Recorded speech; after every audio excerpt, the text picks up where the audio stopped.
Assalamualaikum warahmatullahi wabarakatuh.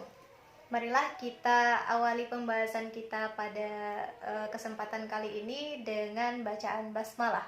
Bismillahirrahmanirrahim.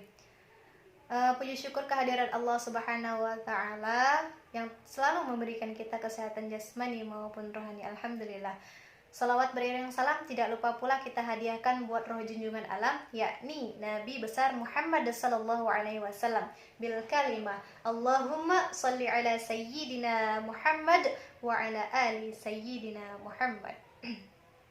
Apa kabarnya hari ini? Alhamdulillah luar biasa, tetap semangat, tetap ceria, lancar ibadah, masuk surga sama-sama. Allahu akbar, Allahu akbar, Allahu akbar. Oke, untuk semangat kita pada hari ini. Baiklah, di sini saya akan memaparkan atau menjelaskan mata pembelajaran Al-Quran Hadis kelas 8 dalam materi, yaitu bab 1 masih membahas tentang kunikmati Al-Quran dengan tajwid. Kunikmati Al-Quran dengan tajwid. Berarti kita membaca Al-Quran dengan tajwid. Apa itu tajwid? Oke, menurut istilah tajwid, kita itu membaca Al-Quran, ya. Tajwid sebagaimana bacaan Rasulullah Sallallahu Alaihi Wasallam beserta sahabatnya dengan memperhatikan hukum bacaannya, ya, dengan mengeluarkan huruf dari makhrajnya dan memenuhi sifat-sifatnya. Itu tajwid secara istilah.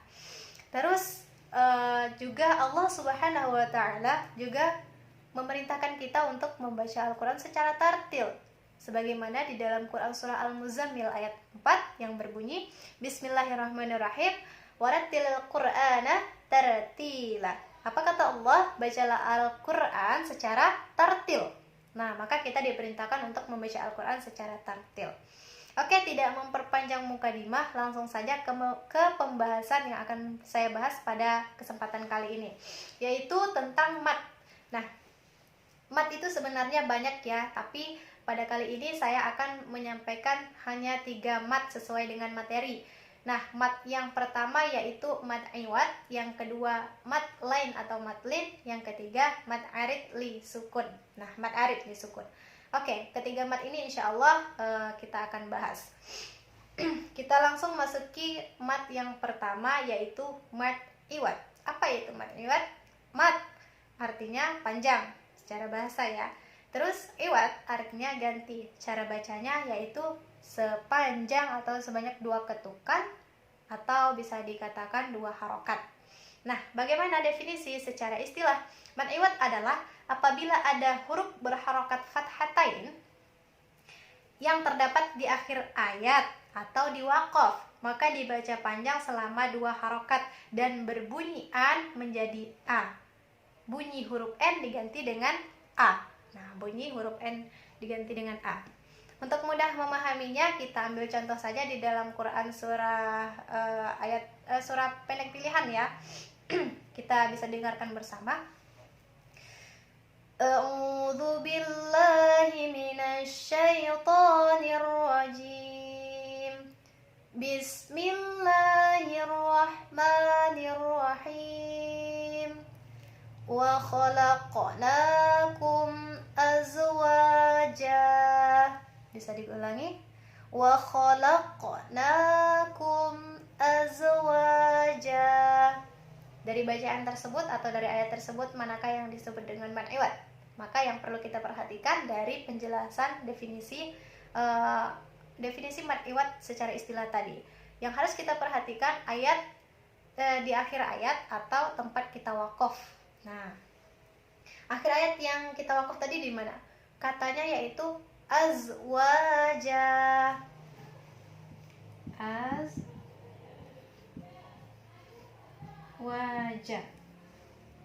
Kita berhenti di kata azwaja. Nah, bisa kita perhatikan dan kita lihat di dalam Al-Quran, huruf di situ berbaris fathatain atau berbaris 2 di atas. Seharusnya bacaannya azwajan. Nah, mengapa menjadi azwaja? Karena dia termasuk mat iwad. terletak di akhir ayat dan kita wakaf di sini atau berhenti di bacaan kita tersebut, maka iwad artinya ganti. Fathatain diganti dengan fathah atau baris 2 di atas diganti dengan baris 1 di atas. Azwajan menjadi azwaja. Nah, itu mat iwad. Bisa kita lihat contoh selanjutnya, kita dengarkan bersama. Bismillahirrahmanirrahim. Wa kawa'iba atraba. Wa kawa'iba atraba. Baris-baris itu sebenarnya fathatain atau baris 2 di atas, ban seharusnya. Tetapi karena dia termasuk mat iwad, terletaknya di akhir ayat atau kita wakaf di situ, maka bacaannya atraba. Nah, terdapatlah di situ hukum mat iwad.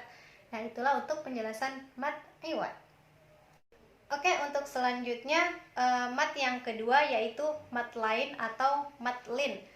Mat artinya panjang, lain atau lin artinya lembut atau lunak. Jumlah hurufnya ada 2, waw dan ya.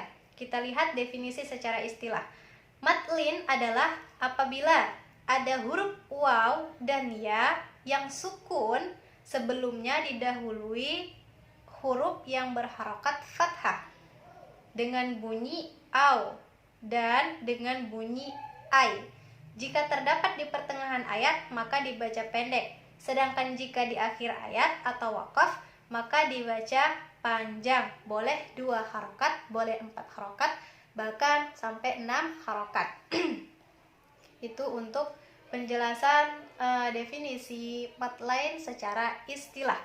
Untuk mempermudah kita dalam pemahaman, kita ambil contoh juga lagi di dalam Quran surah yang di dalam Al-Quran ya, Quran surah pendek pilihan.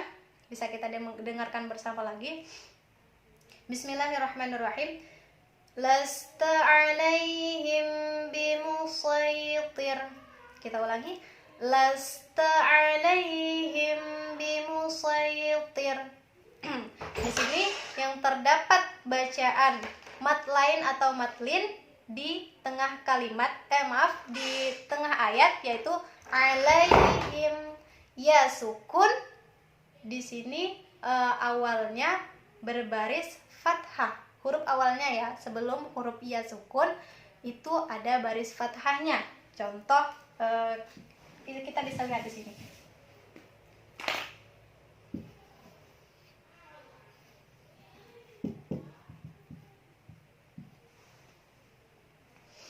Alaihim. Nah, di tengah-tengah ayat maka bacaannya pendek, cuman 1 ketukan atau 1 harokat.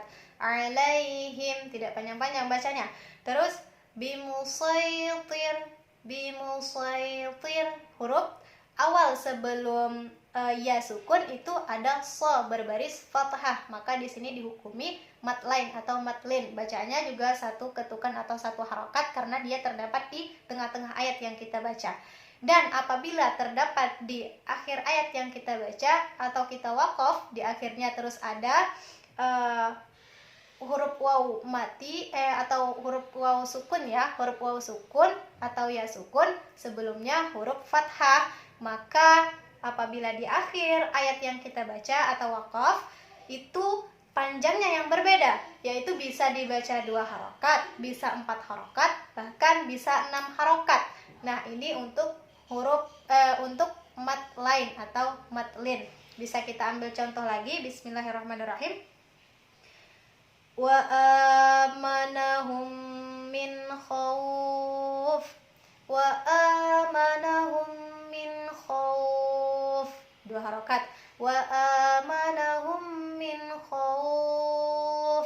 Itu 4 harokat. Dan bisa juga kita membacanya 6 harokat. Nah, itu untuk mat lin yang terdapat di tempat kita wakaf atau di akhir ayat yang kita baca. Setelah kita bahas mat lain, kita lanjut saja kepada mat selanjutnya, yaitu mat arid li sukun. Kita bacakan lagi definisi secara bahasa. Mat artinya panjang, arid artinya tiba-tiba, sukun artinya mati. Nah, secara istilahnya, mat arid li sukun adalah apabila ada mat asli atau tobi'i yang berada di akhir ayat dan setelahnya terdapat huruf hidup yang dimatikan atau disukunkan selain huruf berharokat fathatain dan sukun, maka dibaca panjang, boleh 2 harokat, 4 harokat, atau 6 harokat. Ya, untuk mempermudah lagi, kita ambil contoh ayat di dalam Al-Quran. Bismillahirrahmanirrahim. Fi lauhim mahfuz, fi lauhim mahfuz. Nah, di mana nih terdapat mat arid li sukun? Kita lihat lagi dari definisinya. Apabila ada mat tobi'i, nah yang berada di akhir ayat, mat tobi'i yang berada di akhir ayat, maka yang harus kita perhatikan di akhir ayat itu adakah hukum bacaan mat tobi'i. Nah, mat tobi'i yang perlu kita ketahui dulu. Nah, jadi ketika kita sudah mengetahui mat tobi'i, maka di akhir ayat itu kita lihat di depan atau setelah mat tobi'i tersebut adakah huruf hidup. Nah, maka ketika kita lihat ada mat tobi'i di situ, lanjut ada di depannya huruf hidup, maka di sini dikenakan huruf mat arid li sukun apabila terdapat di akhir ayat atau di tempat kita wakaf. Kita ambil contoh tadi, mahfuz. Mahfuz. Mahfuz. Di mana mat iwat? Di mana mat tobi'i atau mat aslinya? Mat aslinya waw sukun. Sebelumnya yaitu berbaris dhammah. Nah, sebelumnya berbaris dhammah dan bertemu dengan waw sukun, maka dihukumi mat tobi'i. Dilanjut ke hukum tersebut ada huruf yang hidup di depannya, maka di sini dikatakan mat arid li sukun. Dikenakanlah mat arid li sukun tersebut. Bisa kita ambil contoh selanjutnya, kita lihat lagi. Wala yughni mil ju', wala yughni mil ju'. Ini sama ya dengan hukum yang ayat telah kita bacakan tadi, sama-sama mat tobi'inya itu berbaris dhammah bertemu waw sukun dan di depannya yang berbeda, hurufnya itu huruf ain, kalau tadi huruf za. Nah, kita berhenti di ayat tersebut dan wakaf di situ, maka di sini terkenakan mat arid li sukun. Maka kriterianya itu ya. Kita lihat di akhir ayat bacaan kita atau kita tempat wakaf, maka di situ ada mat tobi'i dan di depannya ada huruf hidup. Maka di situ dikenakan dikenakan mat arid li sukun. Nah, itulah mengenai 3 mat yang telah dibahas tadi. Mari kita simpulkan dari pembahasan tersebut dari 3 mat tadi ya. Nah, yang pertama yaitu mat iwat. Nah, yang arti iwat tadi ganti. Maka yang harus kita perhatikan di saat kita wakaf atau di akhir ayat yang kita baca, di situ ada fathatain diganti menjadi fathah. Itu untuk mat iwat. Dan untuk mat lin atau mat lain ya. Mat lain itu bisa kita lihat dari contohnya tadi, yaitu ada waw sukun, ya sukun, itu hurufnya. Dan sebelum dari waw sukun, ya sukun itu terdapat huruf yang sebelumnya itu berbaris fathah. Apabila di tengah-tengah ayat yang kita baca, maka itu dibaca cukup hanya 1 ketukan saja. Apabila di akhir terdapat waw sukun, ya sukun dan sebelumnya itu fathah, hurufnya itu berbaris fathah, maka di sini harokatnya berbeda, bisa 2 harokat, bisa 4 harokat, dan bisa 6 harokat. Lanjut lagi dengan mat yang terakhir yaitu mat arid li sukun. Mat arid li sukun ini terdapat yaitu ketika kita membaca ayat di akhir ayat kita atau di tempat kita wakaf. Nah, di situ ada mat arid di situ ada terdapat mat tobi'i. Nah, mat tobi'i atau mad asli dan di depannya ada huruf hidup, maka di situ dikenakan mad aritli sukun. Cara bacanya boleh 2 harokat, boleh 4 harokat, dan boleh 6 harokat. Mungkin hanya ini yang dapat saya sampaikan dari materi kali ini. Apabila terdapat kesalahan dan kekhilafan, saya mohon maaf, dan semoga apa yang disampaikan tadi dapat bermanfaat untuk kita semua dan dapat kita amalkan di dalam bacaan Al-Quran kita sehari-hari. Semoga juga kita dapat pahala yang telah dijanjikan Allah, bahwa satu hurufnya akan diganjarkan oleh 10 kebaikan. Nah, satu huruf yang kita baca insya Allah. Oleh karena itu, akhirul kalam, wabillahi taufiq wal hidayah, waridho wal inayah. Wassalamualaikum warahmatullahi wabarakatuh.